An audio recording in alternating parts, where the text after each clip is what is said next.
আসসালামু আলাইকুম। সুধী দর্শক, কেমন আছেন আপনারা? এখন যে ডিজাইন দেখতে পাচ্ছেন, এটা ব্রাশ পেইন্ট এবং হ্যান্ড পেইন্টের মিশ্রণে করা হয়েছে। চলুন দেখে নিই কীভাবে করা হয়েছে হ্যান্ড পেইন্ট এবং ব্রাশ পেইন্ট। প্রিয় দর্শক, একটা বাটিতে আমি হোয়াইট পেস্ট নিলাম, এর মধ্যে বাইন্ডার দিলাম, আর রং স্থায়ী করার জন্য নাইলন ফিক্সার আর গ্যারান্টি একটু দিয়ে দিব। খুব অল্প পরিমাণ দিতে হবে, আমার হালকা একটু বেশি হয়েছে। দিয়ে ভালো করে নাড়াচাড়া করতে হবে। আমি ডাইনিং টেবিলের উপর একটা ওড়না বিছিয়ে নিয়েছি, তার উপর যে ওড়নাতে কাজ করব সে ওড়না বিছিয়ে নিয়েছি। স্কেল দিয়ে মাপ দিয়ে নিলাম। নতুন ওড়নাটা অবশ্যই আগে আমি সাবান পানি দিয়ে ভালো করে ধুয়ে নিয়েছি। আজও আমি রং দেখাবো না গোলা কীভাবে রং গুলতে হয়, রঙে আমার গোলা ছিল। প্রিয় দর্শক, আমি ব্রাশের সাহায্যে দেখতে পাচ্ছেন আগে ব্রাশের মধ্যে ভালো করে রং দিয়ে নিলাম, তারপর শক্তভাবে এভাবে ঘষা দিলেই সুন্দর উঠে যায় নকশা। এক্সরে কাগজের উপর প্যাটার্ন করেছি, এন্টি কাটার দিয়ে প্যাটার্ন করেছি। এভাবেই ব্লক তৈরি করা যায়। অনেকে আবার এটাকে স্টেনসিল ডিজাইনও বলে। স্টেনসিল ডিজাইন আর এই এক্সরে কাগজের ডিজাইন একই রকম কাজ করার পদ্ধতি। রংটা একটু পাতলা হয়েছে, আরও ঘন হলে ভালো। তো আমি প্রথমে সাইডে সম্পূর্ণ ঘুরিয়ে আউটলাইন করেছি, তারপর জিরি জিরি পাতা দিয়ে দিচ্ছি। এই পাতার উপর আবারও আমি ডার্ক গোলাপি কালার দিব। তো সমস্ত ওড়না এভাবে আগে সাদা কালার করে নিব, মানে হোয়াইট পেস্ট দিয়ে করে নিব। তারপর মাঝখানে ফুল দিয়ে দিলাম। আস্তে আস্তে সাবধান মতো দিতে হবে, না হলে ভিতর দিয়ে রং প্রবেশ করবে। তো সমস্ত সাদা দেওয়ার পর আবার সাদা আর গোলাপি রঙের মিশ্রণে, এটা ঠিক গোলাপিও বলা যায় না, ম্যাজেন্টা গোলাপির মতো, আবারও আমি দিয়ে দিলাম। সাদার উপরেই কিন্তু আমি এই রঙগুলো দিয়ে দিচ্ছি। ডার্ক কালারের উপর হোয়াইট পেস্ট দিয়ে কাজ করতে হয়। এখন আমি আবার ঝিরি ঝিরি ফুল দিয়ে দিচ্ছি,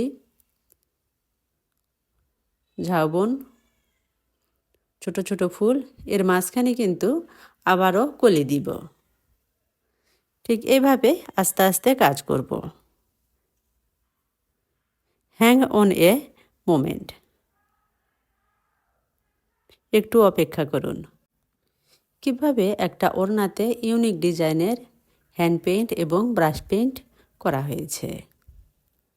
তো এখন আবার আমি আপসন মিশিয়ে দিয়েছি। আপসন মেশালে একটু গ্লেজি ভাব আসবে রঙের মধ্যে। দেখতে পাচ্ছেন আমি ছোট ছোট কলিগুলোতে আপসন দিয়ে একটু হাইলাইট করেছি। আপসন দিয়ে রং করার কারণে একটু শক্ত শক্ত ভাব থাকবে। অনেকের মতে যে ব্লকের কাজ একটু শক্ত শক্ত হয়। ব্লকের কাজের রং হোয়াইট পেস্ট দিয়ে করা হয় বা অন্যান্য কেমিক্যাল যেই ধরনেরই হোক না কেন একটু শক্ত হবেই। 2-3টা ধোয়া দিলে নরম হয়ে যায়। গরমকালের জন্য বাটিকের কাপড় আর শীতকালের জন্য ব্লকের কাপড়।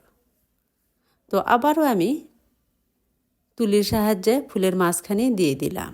আপসন রং আমার আগেই গোলা ছিল, তাই একটু শক্ত হয়েছে। কলির মাঝখানে দিয়ে দিলাম।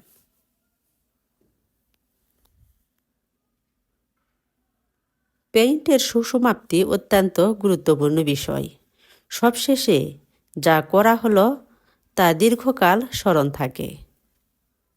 এমনভাবে হ্যান্ড পেইন্ট করব বা কাজ করব এটা যেন আর 10 জনের সাথে না মিশে।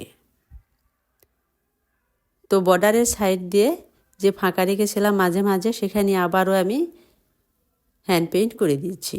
মাঝখানে একটা করে ফুল দিয়ে দিলাম। ফুলের মাঝখানে একটা করে কালো অথবা সোনালি যে পরিমাণ হয়, যে যেভাবে পারে বিন্দুর মতো বা থোকা থোকা যে কোনো একটা ডিজাইন করা যেতে পারে। এখন আমি অ্যাশ কালারের সাথে আবারও হোয়াইট পেস্ট দিয়ে ঘষা দিলে ব্রাশের মধ্যে যেহেতু আমার রং ছিলই গোলাপি কালার, এই দুই কালারের মিশ্রণে ডার্ক একটা কালার আসবে। শুধু সাদা দিয়ে সম্পূর্ণ ওড়না করলে একটা ক্যাটক্যাটা ভাব লাগবে দেখতে। তাই আমি আবারও ডার্ক করলাম, ডার্ক করে সাদার উপরেই প্যাটার্ন দিয়ে আবারও একই রকম কাজ করছি।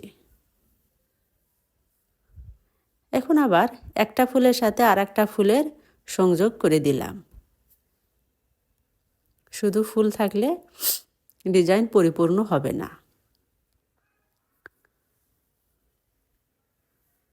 সমস্ত ওড়না হ্যান্ড পেইন্ট করার পর আবারও যে অবশিষ্ট গোলাপি রং ছিল সেটার মাথায় মাথায় একটু করে ছোঁয়া দিয়ে দিলাম।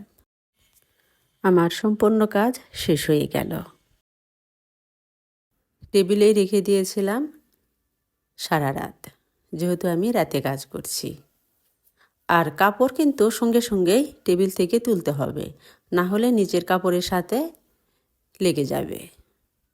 এরপর সকালে আমি রোদে দিয়েছি। মাশাআল্লাহ, সম্পূর্ণ কাজ করার পর কেমন লাগছে অবশ্যই কমেন্টের মাধ্যমে জানাবেন। আর খুব শীঘ্রই আপনাদের জন্য আমি নতুন নতুন আরও পেইন্ট নিয়ে হাজির হব। আল্লাহ হাফেজ।